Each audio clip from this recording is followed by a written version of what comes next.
अस्सलामुअलैकुम। बोल news headquarters में कहेंगे आपको खुशामदीद। मैं हूं आपके साथ बुशरा हक। मैं हूं मुदस्सिर इकबाल और मैं हूं सुमैया रिजवान। हेडलाइंस आपने जानी, बुलेटिन में बात होगी।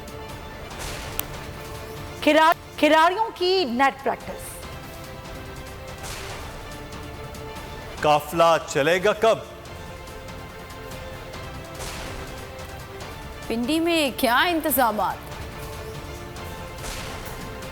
कहां धरने जारी,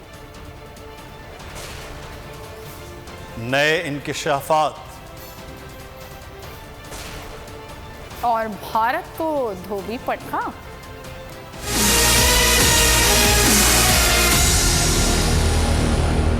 बुलेटिन के आगाज में सबसे पहले आपको बताएं, कातिलाना हमले के बाद भी कप्तान का अज़्म ताज़ा और जवां है। एक बार फिर मैदान अमल में वजीराबाद में हकीकी मार्च का दोबारा आगाज। इमरान खान का शुरका से खिताब, कहा हमारा हकीकी आज़ादी मार्च रुकेगा नहीं, हम पर दहशत गर्दों की तरह जुल्म किया गया, मनसूबाबंदी के तहत मुझे कत्ल करने की कोशिश की गई। चीफ जस्टिस साहब, आप मेरी FIR के मामले को देखें।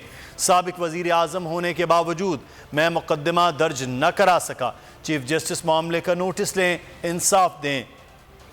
चीफ जस्टिस की जानिब कौम देख रही है। अरशद शरीफ पर बात करते हुए कप्तान ने कहा कि अरशद शरीफ को तशद्दुद के बाद गोली मारी गई। देखना होगा अरशद शरीफ से किसको ज्यादा तकलीफ थी। तो ये अब हमारी मार्च रुकेगी नहीं, हमारी हकीकी आज़ादी की जो तहरीक है वो रुकेगी नहीं, वो इंशाल्लाह और ज़ोर पकड़ेगी। क्योंकि ये जो इसके बाद हुआ, अब मेरे जहन में कोई शक नहीं कि जब तक इस मुल्क के अंदर हम इंसाफ नहीं लेके आएंगे, हम हकीकी तौर पे आज़ाद नहीं होंगे। और हम हकीकी तौर पे जब तक आज़ाद नहीं होंगे, ये मुल्क में खुशहाली नहीं आने लगी। हमें इस तरह दहशत गर्दों की तरह इन्होंने हमारे ऊपर जुल्म किया, और तब से इन्होंने फैसला किया कि ये अब हमें जिस तरह दहशत गर्दों को खौफ दिलाते हैं, दहशत दिलाते हैं, वो उन्होंने हमारे साथ किया। जितने भी आप लोग वज़ीराबाद में जमा हैं, मैं पहले तो आप सबको सलाम करता हूँ। अल्लाह का शुक्र अदा करता हूँ कि जितने लोगों को गोलियाँ लगी, 12 या 13 लोगों को सिवाय मौज़म शहीद के सब लोग हम बच गए। और ये ख़ास अल्लाह का मौजज़ा है कि इतनी गोलियां लगने के बावजूद कोई भी ऐसा नहीं हुआ कि अगर वो गोली हो जाती तो शायद बहुत ज़्यादा लोग जान खो बैठते। ये जो हादसा नहीं, ये जो प्लान करके मुझे कत्ल करने की कोशिश की गई, मैं फिर पहले वाज़े कर दूं कि ये सितंबर में प्लान बना था। सितंबर में प्लान बना था। 24 सितंबर को इस प्लान का मैंने पब्लिक जलसे के अंदर मैंने ये बताया कि ये प्लान बना है। मेरे ख्याल में जलसा रहीमी और ख़ान था कि ये किस तरह दीनी इंतहा पसंद के ऊपर डालेंगे। प्लान क्यों किया कि अगर दीनी इंतहा पसंद मारेगा तो इनके ऊपर से सारी जिम्मेदारी उठ जाएगी। इसका मतलब कि इमरान खान ने लोगों को कोई तौहीन मज़हब किया, कोई उसने तौहीन रसालत खुदा न खास्ता की, उसकी वजह से ये एक इश्तियाल में आके एक दीनी इंतहा पसंद ने कत्ल किया। ये सारा प्लान था, हमें पता था। मैंने 2 जलसों में पब्लिक को बताया कि ये प्लान बना रहे हैं, और ये प्लान फिर वज़ीराबाद में सामने आया। FIR रजिस्टर नहीं हो रही। मैं पाकिस्तान का एक्स प्राइम मिनिस्टर हूँ, मैं सबसे बड़ी पार्टी का सरबराह हूँ, मैं अपनी FIR रजिस्टर नहीं कर सका। मैं सवाल पूछता हूँ कि आम आदमी की क्या हैसियत रहेगी इस मुल्क में। एक आम आदमी से जब कोई जुल्म करते होंगे ये लोग, तो वो क्या करता होगा, वो किधर जाता होगा। तो इसलिए मैंने रिक्वेस्ट भी की है कि 4 चीज़ें चीफ जस्टिस साहब आपको देखनी पड़ेंगी, और मैं इसलिए सुप्रीम कोर्ट के चीफ जस्टिस को आज मुखातब करना चाहता हूँ। देखिए सर, आपकी बहुत बड़ी जिम्मेदारी है आज पाकिस्तान पे। कौम आपकी तरफ अब देख रही है।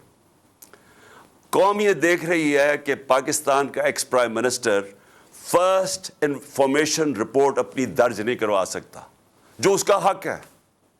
इन्वेस्टिगेशन हो, उसके बाद पता चल जाए कि क्या जी जो ठीक है या नहीं। सारा स्क्रिप्ट के मुताबिक गया और अल्लाह का करम है, जिंदगी मौत जिसके हाथ में है। वो कहता है कि एक प्लान इंसान बनाता है और एक मैं बनाता हूं, उसने बचा लिया। और मैं चीफ जस्टिस चाहता हूं साहब कि आप इसके ऊपर एक्शन लें। कौम आपकी तरफ देख रही है। जो अरशद शरीफ से हुआ है कि कौन इसकी तहकीकात करेगा, कौन अब कीनिया से क्यों नहीं इन्होंने कीनिया फौरी तौर पे लेटर लिखा कीनियन अथॉरिटीज को, गवर्नमेंट को लिखना चाहिए पूछने के लिए कि शुरू का तो बयान ये था कि जनाब वो रॉन्ग आइडेंटिटी पे मारा गया है, और अब वाज़ेह हो गया है कि ये एक प्लान करके तशद्दुद किया, उसके बाद गोली मारी गई। तो जब तशद्दुद किया, वो कौन था जिसको सबसे ज्यादा तकलीफ थी अरशद शरीफ की राइटिंग से, उसकी तहकीकात, उसकी जो इन्वेस्टिगेटिव जर्नलिस्ट, कौन था जिसको खतरा था उससे? कौन था जिसको इतना गुस्सा था कि पहले उसके ऊपर तशद्दुद करो फिर उसको कत्ल करो? और खिलाड़ियों ने पैड बांध लिए हैं, नेट प्रैक्टिस भी कर ली है और इमरान खान की कॉल पर फिर मुल्क भर से आवाम वजीराबाद पहुंच चुके हैं। अब ये काफिला कल गुजरात की तरफ मार्च करेगा और वजीराबाद का वही मकाम है जहां पर इमरान खान पर कातिलाना हमला किया गया था। मोइन जुबैर से मजीद बात करते हैं जो कि मार्च में ही मौजूद हैं, उनसे बात करते हैं। जी मोइन, बताइएगा क्या सूरत हालात देख रहे हैं? इमरान खान के खिताब के बाद यहाँ पर जो कचहरी चौक वज़ीराबाद से ये जो आज का मार्च है या एहतजाज है वो ख़त्म हो चुका है। और कल गुजरात में जो पॉइंट मुख्तस किया गया है वहाँ पर इमरान खान का खिताब जो है वो स्केड्यूल किया जा रहा है। इस वक्त पाकिस्तान तहरीक इंसाफ के रहनुमा ज़ुबैर खान नियाज़ी हमारे साथ मौजूद हैं, उनसे कुछ तफसीलात कल के हवाले से जानते हैं। कचहरी चौक का एहतजाज ख़त्म? जी, आज का कचहरी चौक का एहतजाज ख़त्म हो गया। कल का क्या प्लान है आपका? कल इंशाल्लाह गुजरात कितने पॉइंट्स पर खिताब करेंगे? ये एक ही पॉइंट रखा है? 2 पॉइंट पे खिताब होगा। 2 पॉइंट्स पे खिताब। जी। अच्छा, एक और चीज़ है, संडे वाले दिन तो पाकिस्तान का फाइनल है T20, तो आप लोग क्या ये प्लान कर रहे हैं कि संडे वाले दिन एहतजाज ना किया जाए या फिर शेड्यूल के मुताबिक चलेगा? नहीं, संडे को हमने एक दिन का गैप दे रहे हैं। एक दिन का गैप देंगे? मार्च की मूवमेंट को एक दिन का गैप दे रहे हैं। एक दिन का गैप देंगे जो सिर्फ T20 वर्ल्ड कप की वजह से? जी एग्जैक्टली। पाकिस्तान आखिरकार फाइनल में पहुंचा है, ये भी एक मूवमेंट है, ये भी पाकिस्तानियों का देना है, तो इंशाल्लाह उस T20 को देंगे। जुबैर भाई हमारे साथ मौजूद है, वर्कर्स कुछ मौजूद हैं। आप किधर से आए हैं? गुजरांवाला से जी। तो कैसा जज्बा देखा रास्ते में वजीराबाद तक? माशाल्लाह जी, लोगों का जमे गफीर था। एक इमरान खान की तकरीर सुनने के लिए, उनकी बात सुनने के लिए यहाँ पे लोग मौजूद थे। ताहद निगाल लोग थे और जज्बा भी बड़ा दीदनी था। और जुबैर खान नियाज़ी ने जैसे कि हमें बताया है और एक खबर भी दी है कि संडे के रोज़ पाकिस्तान तहरीक इंसाफ की ये सोच रही है कि एहतजाज जो है वो एक दिन के लिए रोका जाए क्योंकि पाकिस्तान का फाइनल है। और आज जो वजीराबाद जो कचहरी चौक है वहाँ पर पाकिस्तान तहरीक इंसाफ के वर्कर्स मुल्क के मुख्तलिफ इलाकों से इमरान खान का खिताब सुनने के लिए आए और उनका जोश व जज्बा देखने से ताल्लुक़ रखता था। और जो सिक्योरिटी थी वो भी आज के दिन बड़ी गैर मामूली नज़र आई। पुलिस के जो स्नाइपर्स हैं, कमांडोज़ हैं, वो इर्द गिर्द बुलंद इमारतों पर मौजूद रहे। और अब ये जो एहतजाज है, ये जो मुजाहरा है वो ख़त्म हो चुका है और जो मरकज़ी कायदीन के लिए कंटेनर बनाया गया था वो यहाँ से अब गुजरात की तरफ मूव कर चुका है। ठीक है मोइन जुबैर, बहुत शुक्रिया, हमें आगाह कर रहे थे। लॉन्ग मार्च जो कि गुजरात अब कल होगा जहाँ से आगाह, फिल वक्त आपका बहुत शुक्रिया। और सिलसिला वहीं से जुड़ गया जहां से 3 नवंबर को टूटा था। वजीराबाद में हमले के मुकाम से कप्तान का कारवां फिर चल पड़ा। मार्च से इमरान खान ने अहम खिताब भी किया और खिलाड़ियों को मंजिल की राह दिखाई। हजारों शुरका के मार्च की क़यादत शाह महमूद कुरैशी कर रहे हैं। साजिशों के मुकाबले के लिए कोई पहलू नज़रअंदाज नहीं किया जाएगा। हकीकी आज़ादी मार्च के मुंतज़मीन ने कप्तान समेत कायदीन की सिक्योरिटी के लिए नया कंटेनर तैयार करा लिया। कंटेनर में बुलेट प्रूफ डाइस बनाया गया है।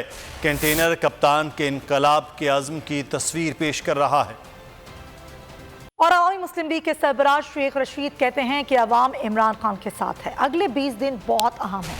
इस्लामाबाद में ठाटे मारता हुआ समंदर होगा। रावलपिंडी पहुंचने पर तमाम इंतजामात मुकम्मल हैं। फैसले आसमानों पर होते हैं। अल्लाह ने इमरान खान की जान बचाई है। तमाम हल्कों के लोग मिलकर मेहमान नवाजी करेंगे। 20 दिन है, इसीलिए मैंने प्रोग्राम करने की बजाय ट्विटर पर कहा कि 20 दिन रहूंगा।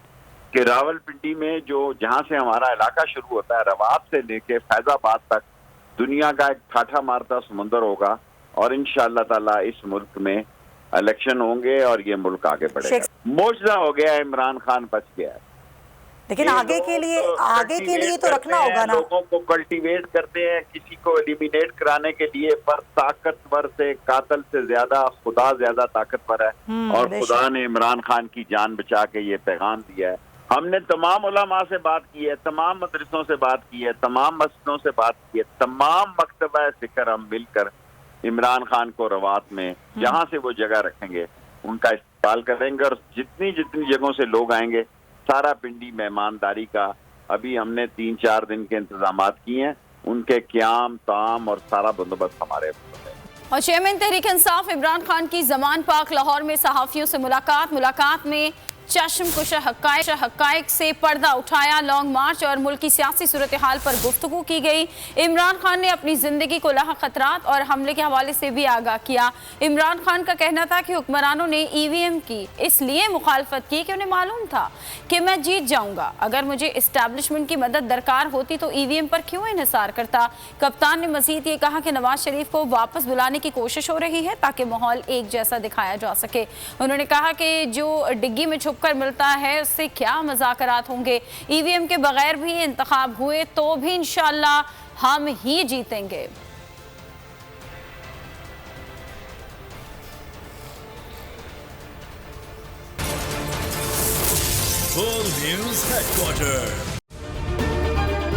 अगर आपको ये वीडियो पसंद आई है तो हमारे चैनल को सब्सक्राइब करें और बेल आइकन पर क्लिक करें। बहुत अच्छी कवरेज की है, ये मार्च की तो जबरदस्त कवरेज थी, बॉल की प्रॉब्लम सबसे बेस्ट थी। सबसे ज्यादा रील्स और सबसे ज्यादा रेटिंग के साथ बोल रहा नंबर 1। सब्सक्राइब करें और बेल दबाएं ताकि कोई खबर रह न जाए।